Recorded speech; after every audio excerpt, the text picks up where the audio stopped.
Dhanbad rail मंडल संसदीय समिति की बैठक। धनबाद रेल मंडल संसदीय समिति की बैठक में जनप्रतिनिधियों ने अपने अपने संसदीय क्षेत्रों से जुड़े रेल विकास और यात्री सुविधाओं के मुद्दे प्रमुखता से उठाए। बैठक में नई ट्रेनों के परिचालन, ट्रेनों की ठहराव, विस्तार, अतिरिक्त फेरे और लंबित रेल परियोजनाओं की समीक्षा की गई। इस दौरान धनबाद सांसद ढुल्लू महतो ने धनबाद को रेलवे जोन बनाने की मांग भी प्रमुखता से रखी। देखिए हमारी यह रिपोर्ट। धनबाद डीआरएम कार्यालय में आयोजित मंडल सदस्यीय समिति की बैठक की अध्यक्षता पलामू सांसद वीडी राव ने की। बैठक में धनबाद, पलामू, चतरा और गिरिडीह के सांसदों ने अपने अपने क्षेत्रों से जुड़े रेल विकास और यात्री सुविधाओं के मुद्दे रेलवे अधिकारियों के समक्ष रखे। धनबाद सांसद ढुल्लू महतो ने कहा कि देश के सबसे अधिक राजस्व और कोयला लदान करने वाले मंडलों में शामिल धनबाद को रेलवे जोन का दर्जा दिया जाना चाहिए। उन्होंने जम्मू जाने वाली ट्रेन को कटरा तक बढ़ाने, गंगा दामोदर एक्सप्रेस को बक्सर तक विस्तार देने, नई ट्रेन शुरू करने और कुछ ट्रेनों को नियमित करने की मांग भी उठाई। बैठक का उद्देश्य रेलवे स्टेशनों पर यात्री सुविधाओं का विस्तार, नई ट्रेनों का संचालन, ट्रेनों के ठहराव, मार्ग विस्तार और लंबित परियोजनाओं की समीक्षा करना था। चतरा सांसद कालीचरण सिंह ने अपने क्षेत्र की प्रमुख रेल समस्याएं उठाई, जबकि गिरिडीह सांसद चंद्र प्रकाश चौधरी ने भी क्षेत्र की आवश्यकताओं और यात्री सुविधाओं से जुड़े मुद्दों को प्रमुखता से रखा। पूर्व मध्य रेल के महाप्रबंधक छत्रसाल सिंह की मौजूदगी में हुई बैठक में नई ट्रेनों, विस्तार, अतिरिक्त फेरों और यात्री सुविधाओं पर विस्तार से चर्चा हुई। रेलवे अधिकारियों ने जनप्रतिनिधियों के सुझावों पर सकारात्मक रुख अपनाते हुए भरोसा दिलाया कि मंडल स्तर पर संभव प्रस्तावों पर शीघ्र कार्रवाई होगी, जबकि नीतिगत मामलों को रेलवे बोर्ड के पास भेजा जाएगा।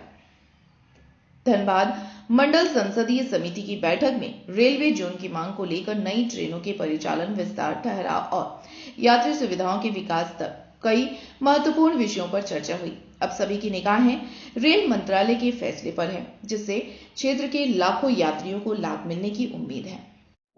सबसे बड़ा मुख्य बात है कि एक रेलवे स्टेशन है छिपादोहर, उसको वन विभाग या रेल विभाग के कतिपय कारणों से विस्थापन की समस्या आ गई है।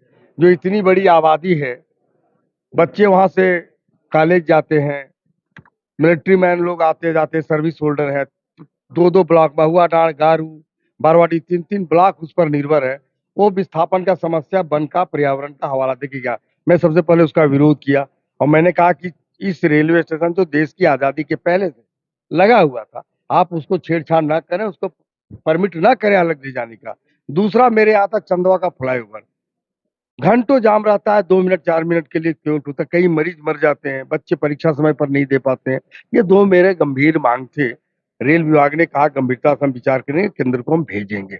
और हम लोगों ने अपने अपने क्षेत्र में कई ट्रेनों को ठहराव का मांग किया, कई ट्रेनों को चलाने की मांग किया। तो ये गंभीरता से विचार करके ही केंद्र भेजेंगे। निर्णय तो केंद्र को करना है, एक बोर्ड होता है रेलवे बोर्ड को, लेकिन इन लोगों ने पॉजिटिवली जवाब दिया है। सुरक्षा समय पर ट्रेनें नहीं चल पा रही हैं, कई ट्रेनों के में पुलिस की व्यवस्था सही नहीं है, कई चीजों पर बातें हुई, जो आंतरिक बातें, सभी का आश्वासन मिला है इस समय पर सारी चीजें दुरुस्त कर ली जाए। हमारे अध्यक्ष बीडी राम साहब, जो स्वयं आईपीएस रहे हैं, रेल के भी डीजी रहे हैं, उन्होंने स्वयं कहा जीएम को, डीआरएम को, इन परिस्थितियों को आप देखें, कई जगहों पर ये होता है। सभी ने, रेलवे डिपार्टमेंट ने पॉजिटिवली इसको लिया और ये परिस्थिति का निर्माण होगा। प्रतिनिधि हो या मंत्रीगणों के प्रतिनिधि हो, सभी अपने अपने क्षेत्र की जन समस्याओं को यहाँ पर रखते हैं और उसमें नई ट्रेन की भी बात करते हैं, उसमें अदर पैसेंजर फैसिलिटीज़ की भी बात करते हैं। ये सारी बातें वो करते हैं। तो उसी अनुसार ये भी मीटिंग हुई और सभी सांसदों ने और सभी सांसदों के जनप्रतिनिधियों ने अपने अपने क्षेत्र की समस्याओं का जिक्र किया, अपने अपने क्षेत्र की जनता की जो तकलीफ़ें हैं उसको उजागर करने का काम किया और नई ट्रेन या नई यात्री सुविधाओं की भी उन लोगों ने मांग की और उस मांग पर विचार करके रेल मंडल स्तर पर निर्णय लिया जाएगा। डीआरएम साहब, मुझे नहीं लगता है कि यात्रियों की सुरक्षा देखने को नहीं मिलती है। क्या ऐसी बात है कि यात्रियों की सुरक्षा पर ध्यान नहीं दिया जा रहा है? यदि ऐसा कुछ हो तो बताइए, हम उनकी नज़र में लाएंगे। हमारे क्षेत्र का तो अभी 2 मामला है।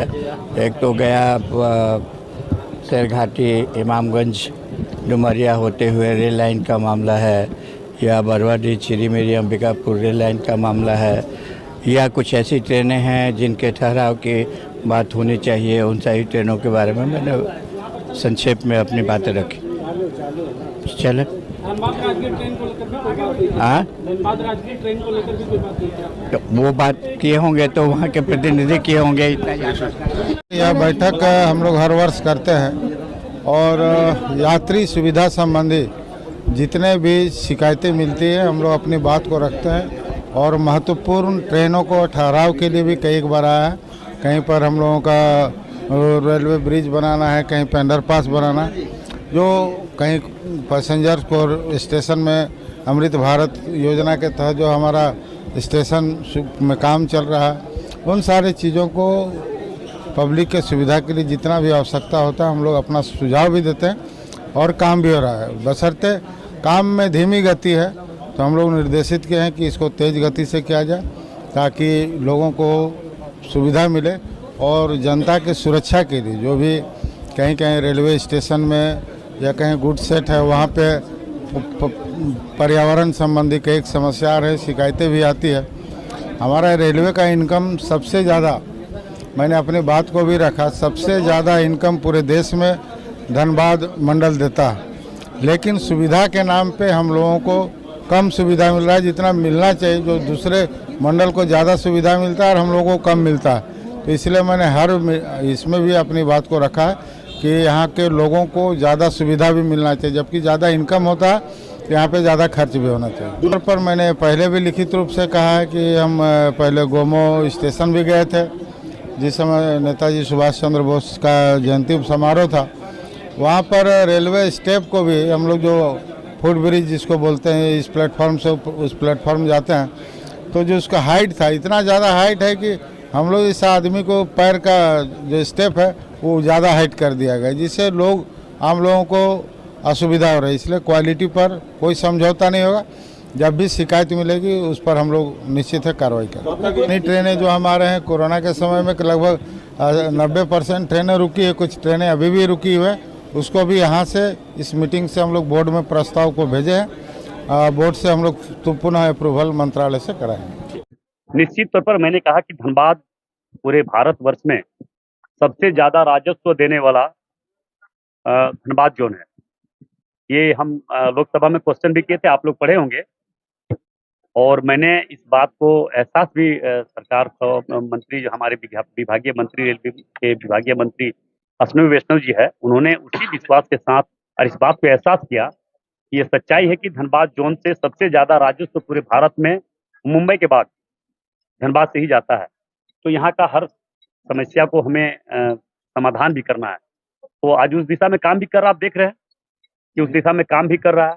जो गंगा दामोदर ट्रेन जो अभी पटना तक जाती है उसे बक्सर तक करने के भी आग्रह किया हम लोगों ने, और एक नई ट्रेन दुमका तक, वो नई ट्रेन हम लोगों ने एक बक्सर के लिए आग्रह किया है कि बक्सर तक जाए, और जो एक नई ट्रेन है चल रही है जो उसको कटरा तक जा रही है उसे हमें वैष्णो देवी तक चलाने के लिए मैंने आग्रह किया है। मुझे विश्वास है कि उसे यहाँ से प्रस्ताव भेजेंगे तो वह चालू करवाने का काम करेंगे। इसके लिए हम लोग दिए हैं, प्रस्ताव दिए हैं और जरूर इस पर विचार होगा, और हम इसके लिए अभी जब मेरा सेशन चलेगा मानसून सत्र में इस विषय को लेकर माननीय मंत्री रेल मंत्री जी से मिलेंगे, और उन्हें फिर मुझे विश्वास है कि मंत्री जी के पास बात को रखेंगे तो जरूर धनबाद को बहुत ज्यादा महत्व दे रहे हैं, क्योंकि धनबाद सबसे ज्यादा राजस्व देने वाला शहर है, जोन है, इसलिए धनबाद को जरूर महत्व देते हुए, प्राथमिकता देते हुए यहाँ पे हर काम करने का काम करेंगे। तो हम लोग धनबाद से जो दिल्ली, धनबाद से मुंबई, धनबाद से जो ट्रेन चल रही है, सारा ट्रेन को रेगुलर कैसे करेंगे इसके बात तो हम रखे हैं।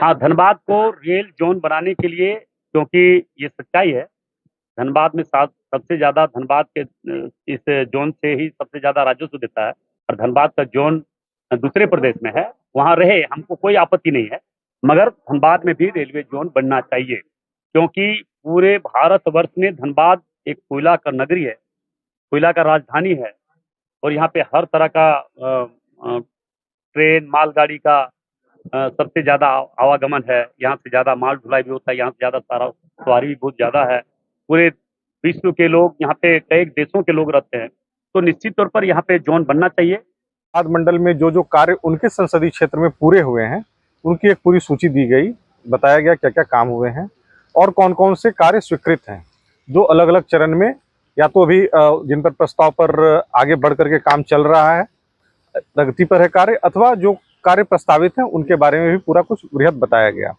उनकी कुछ जिज्ञासाएं थी अलग अलग क्षेत्र को लेकर के, अपने अपने कुछ प्रोजेक्ट को लेकर के, जिनको बताया गया कि वो किस स्थिति में है। सांसदों के अपने अपने संसदीय क्षेत्र से जुड़े हुए मुद्दे थे मुख्यतया। कुछ जो मुद्दे अभी आपको माननीय सांसद चतरा ने बताए, या आपको अभी और जो पता चला होगा माननीय सांसद डाल्टनगंज है ना, धनबाद से ढुलू मतो सर ने बताए, सबने उन लोगों के, तो उनमें बेसिकली जो मुद्दे थे उनमें अपने स्टेशनों को बेहतर करने, वहाँ जो सुविधाएं हैं उनको बेहतर करने के बारे में रहा उनका। कुछ महत्वपूर्ण जगहों पर जहाँ पर की आबादी है उसमें आरओबी या आरयूबी को निर्माण को लेकर के उन लोगों की जिज्ञासाएं थी, जिसमें मुख्यालय से आए हुए अधिकारियों ने उन्हें अवगत कराया कि कौन कौन से प्रस्ताव किस स्तर पर हैं, या तो वो स्वीकृत हो चुके हैं, कार्य प्रगति पर है, या अगर कहीं पर कार्य रुका हुआ है तो किन कारणों से रुका हुआ है। साथ ही जो एक स्टेशन छिपाधोर शिफ्ट हो रहा है ना, छिपाधोर स्टेशन जो अभी तीसरी लाइन के निर्माण के दौरान में, जिसको लेकर के आप लोग पहले ही काफ़ी आप लोगों ने व्यापक उस पर दिया हुआ है, लिखा हुआ है, तो उसके शिफ्टिंग को लेकर के जो मुद्दा चल रहा है वन एवं पर्यावरण मंत्रालय के साथ, मामला चूंकि झारखंड हाईकोर्ट में है, तो उस पर जो भी निर्णय आता है, जैसी भी स्थिति बनती है उसके आधार पर निर्णय लिया जाएगा। गाड़ियों के समय पालन को लेकर के माननीय सदस्यों ने कुछ सुझाव दिए, बात की, और हम लोगों ने उन सारे सुझावों को नोट कर लिया है। उसके आधार पर जल्दी कार्य योजना बना करके हम लोग आगे बढ़ेंगे।